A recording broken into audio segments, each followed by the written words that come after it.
Mesdames, Messieurs, bonsoir. Aujourd'hui, c'est vendredi 25 avril 2014. C'est l'heure de l'émission La Grande Interview.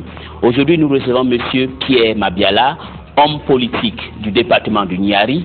Vous savez qu'il est aussi ministre, mais il ne vient pas aujourd'hui parler en tant que ministre, mais en tant que natif du département du Niari.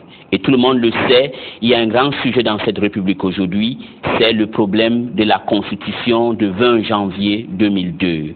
Est-ce qu'elle doit être changée, révisée ou, comme d'autres, comme Tati Mabiala, Mathias Nzong et les autres disent, cette Constitution est très bonne pour qu'on ne puisse pas la toucher. Voilà les questions qu'on va aborder tout à l'heure, donc ne quittez pas.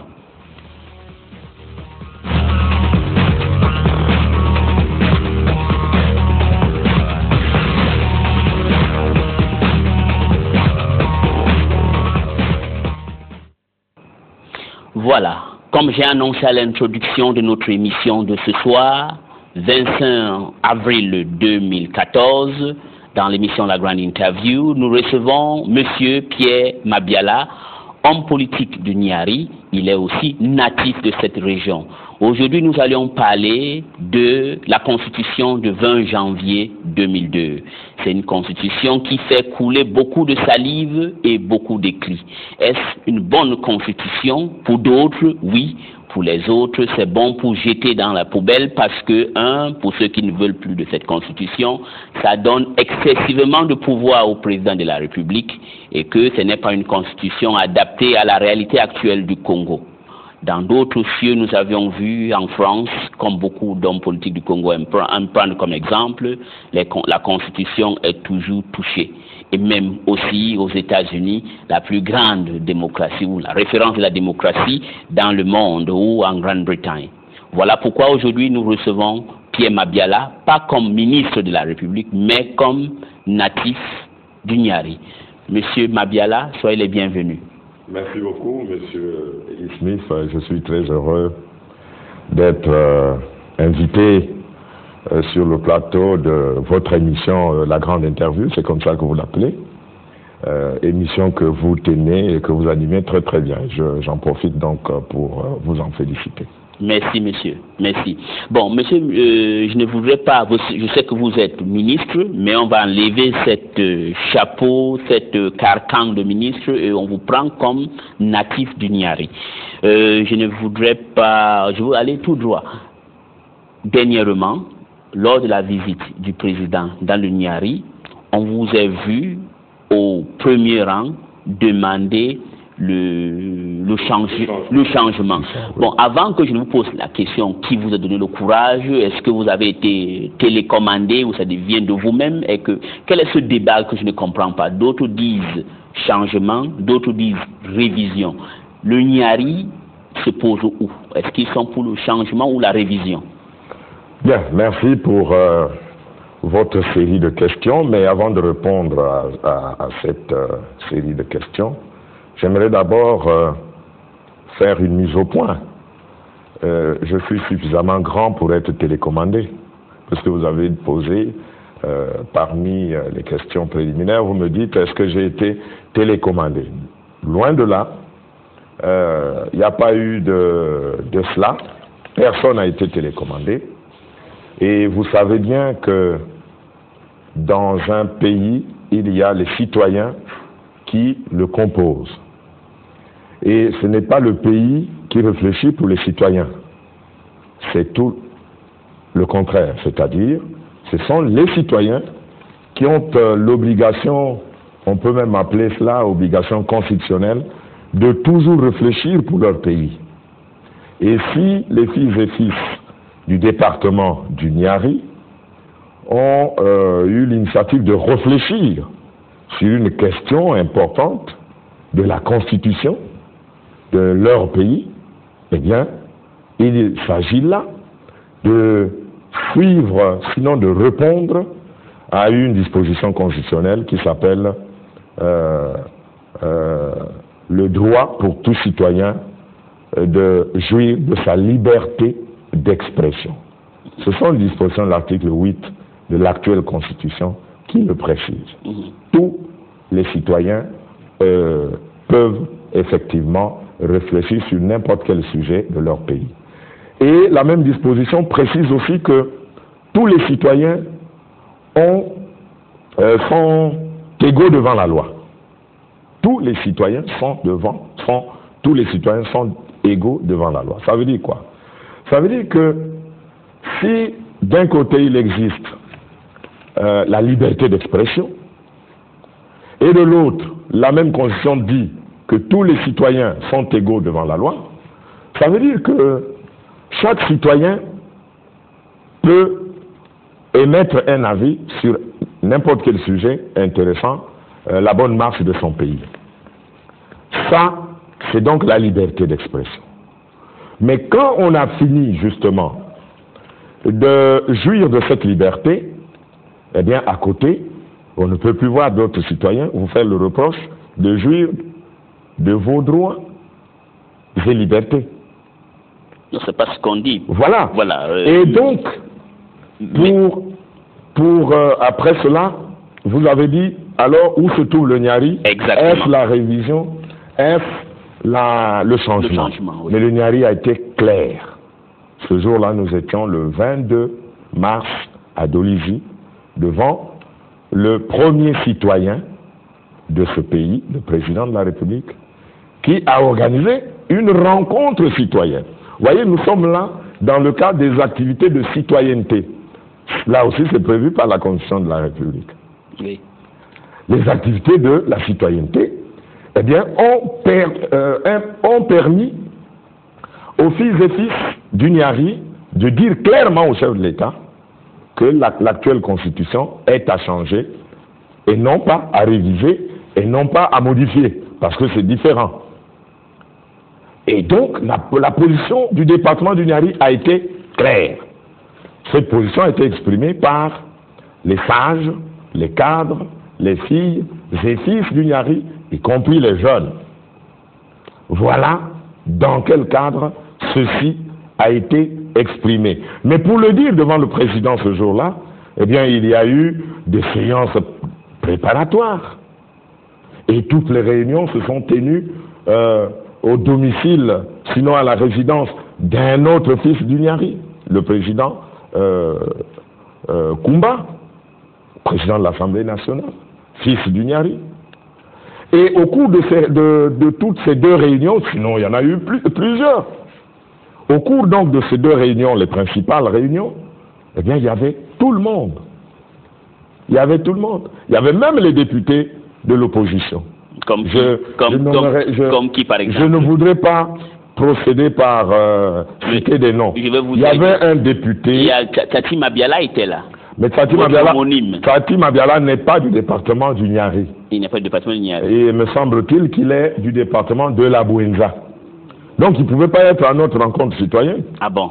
Bien sûr, il n'en avait pas le droit.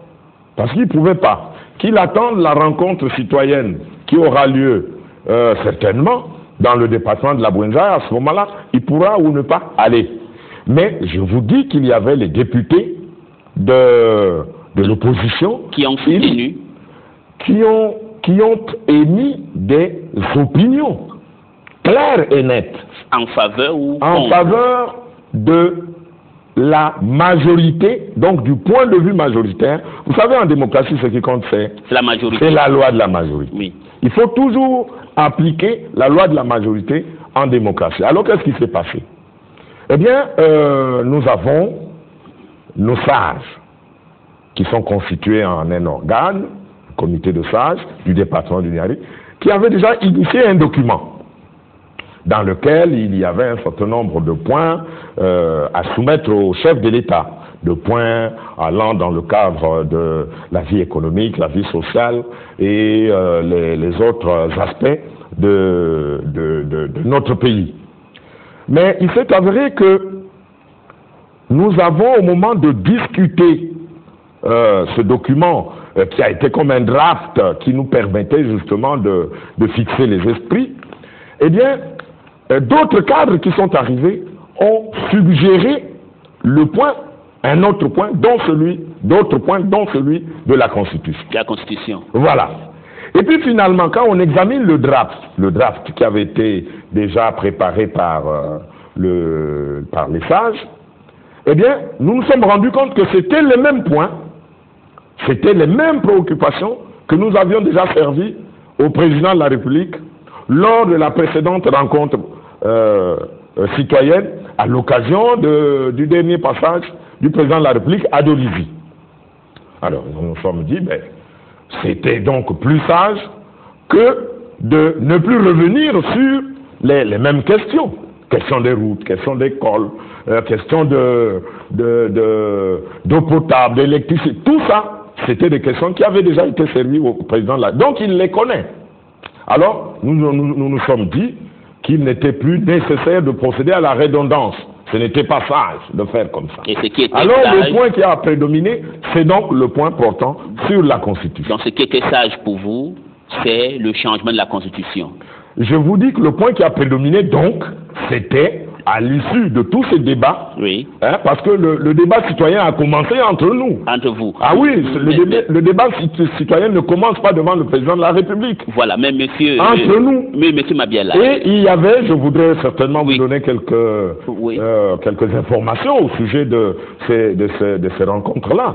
Eh bien, rencontres préparatoires. Mais il y avait quelques membres, donc les participants à cette réunion, qui parlaient de la révision, d'autres parlaient du changement de la Constitution, de la même Constitution bien entendu. Alors, après débat, il y a eu une synthèse, et vous savez qui a fait la synthèse? Le président de la commission synthèse, c'est le président des sages. Le président des sages. Le président des sages. Il s'appelle M. Jean-Baptiste Yunduka. C'est notre président des sages, là-bas au Niari. Là-bas au Niari. Bon, son obédience politique, je n'en sais rien. Vous n'en savez rien. Vos investigations, c'est seulement que vous voulez donc, monsieur le ministre. Donc, suivez-moi s'il vous plaît, je vais terminer mon idée. Une minute. Non, je vais terminer mon idée. Une minute. Après cette synthèse, après la synthèse, eh bien, l'idée qui a prévalu, qui a prédominé, c'est l'idée du changement de la Constitution. Alors donc, il fallait maintenant trouver un porte-parole. Je dis bien un porte-parole. Moi qui vous parle, j'ai suggéré que cela soit fait par le président des sages. Moi, j'ai suggéré cela. Ceux qui ont participé à la réunion le savent. Oui. Le président des sages a répondu, et il a effectivement raison, puisque c'est son droit, effectivement, à lui d'émettre aussi des avis, sinon des opinions. Il dit qu'il n'est pas rompu en matière de droit, donc il ne pourrait pas brillamment présenter un sujet aussi important comme ça au nom de tout le Niari au chef de l'État. C'est pour cela que dans la recherche, toujours, parce que c'était là un autre aspect de débat, dans la recherche donc d'un porte-parole, eh bien, nous avons unanimement choisi le président Justin Koumba. Président de l'Assemblée nationale. Oui. Suivez-moi. Non, attendez, il ne faut pas sortir un monologue. Oui. Le président Justin Koumba, il est président de l'Assemblée nationale. Oui. Comment un président de l'Assemblée nationale peut se muer à un chef régionaliste? Mais vous voyez bien que là, il n'était pas devant le prétoire.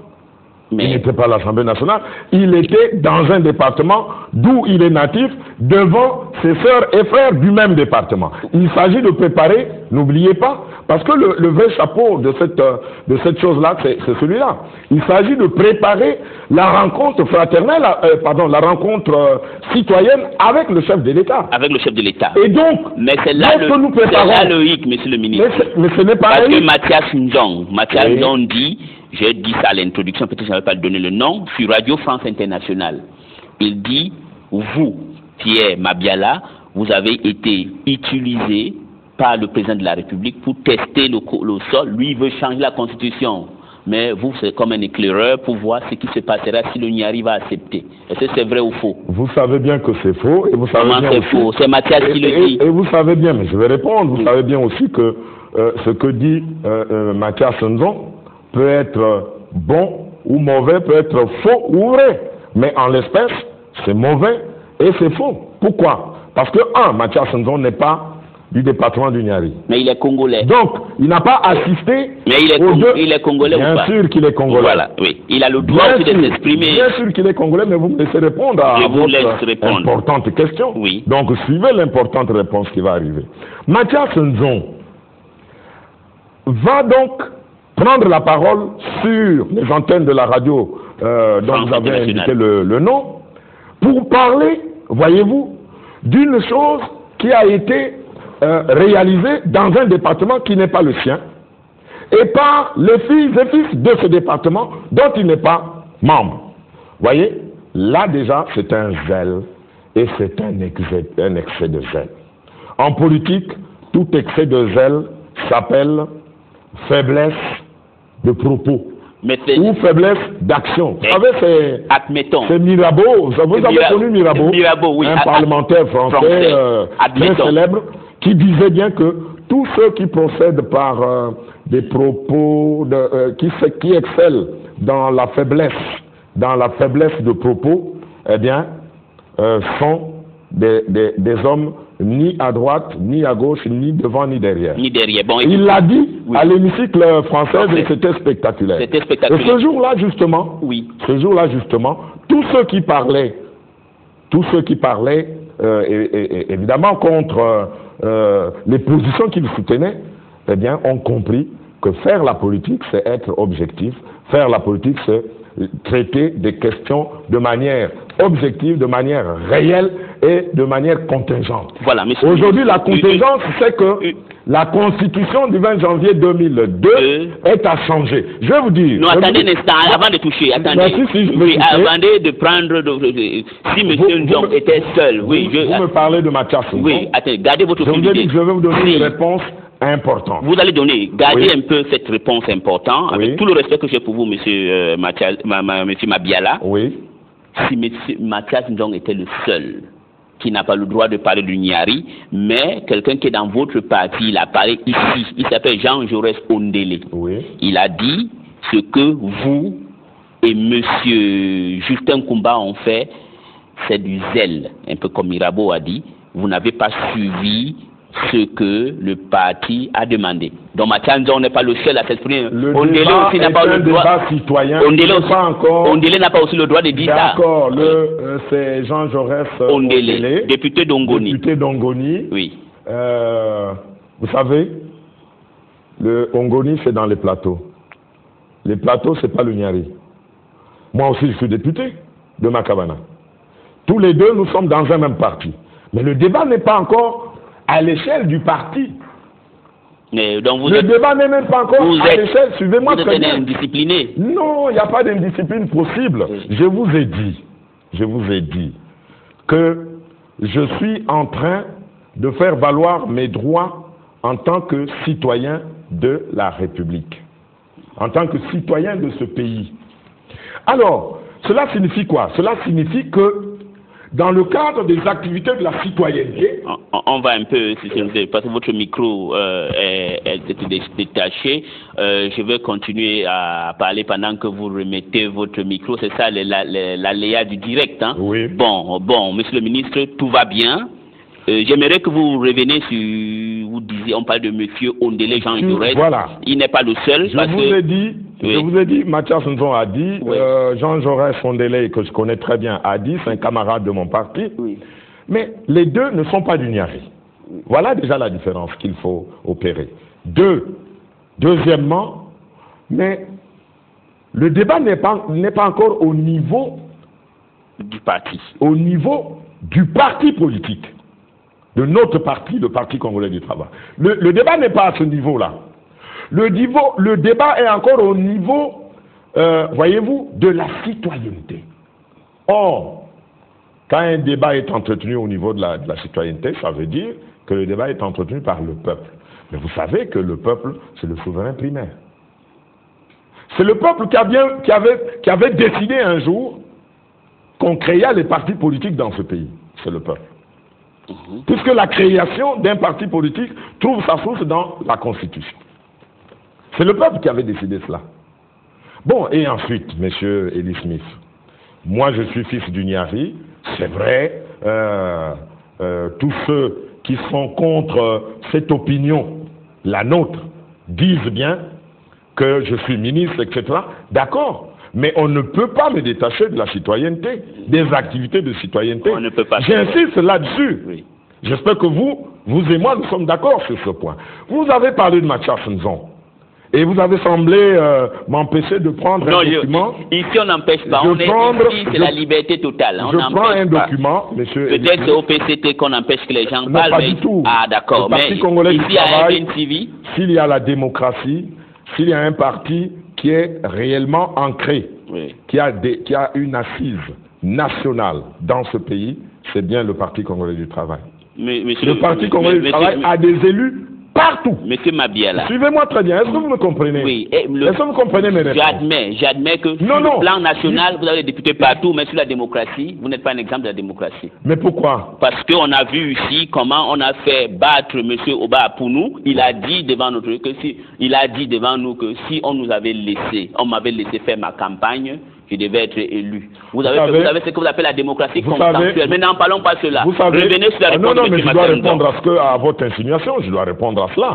Vous savez, le cas du président Oba Apounou est un cas de stratégie politique dans notre pays. Ah bon? Et personne ne peut rentrer dans le fonctionnement de stratégie politique dans notre parti. Vous savez, si vous ne pouvez pas être démocrate chez vous, comment vous pouvez exporter la démocratie ailleurs? Vous posez plus de questions que vous ne recevez des réponses. Laissez-moi vous répondre. Oui. Donc, je dis c'est un cas de stratégie politique. Pourquoi? Eh bien, parce que nous avons voulu appliquer les textes qui organisent notre parti issus du dernier congrès extraordinaire. Et quand on applique, suivez-moi très bien, quand on applique les textes, parce que vous êtes en train de tout faire pour éviter que je ne parle de mais il faut que je revienne. Non, vous ne pouvez pas démarrer. Ici chez nous, c'est le Parti congolais du travail est le parti le mieux structuré dans ce pays, le mieux organisé dans ce pays, le mieux démocratisé dans ce pays.